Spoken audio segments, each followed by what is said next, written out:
माहित आहे का की महाराष्ट्रातील अनेक घरांमध्ये एक नाही तर दोन गौरींचं आगमन होतं. त्यांना ज्येष्ठ आणि कनिष्ठ म्हणजेच मोठी आणि लहान बहीण म्हटलं जातं. पण या दोन गौरी कोण आहेत आणि त्या गणपतीला भेटायला एकत्र का येतात? काही लोककथानुसार या दोन गौरी म्हणजे साक्षात गंगा आणि यमुना आहेत, ज्या आपल्या भावाला गणपतीला भेटायला येतात. नदीच्या प्रवाहातून खडे आणून त्यांची स्थापना करण्यापासून ते तयार मुखवटे बसवण्यापर्यंत यांच्या पूजेची पद्धतही अत्यंत वेगळी आणि वैशिष्ट्यपूर्ण आहे.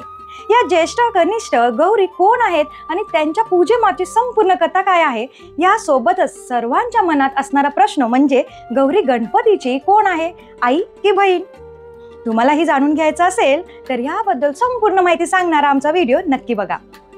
हा व्हिडिओ कसा पाहायचा? यूट्यूबवर पाहत असाल तर तुम्हाला कॅप्शन मध्ये हा व्हिडिओ दिसेल.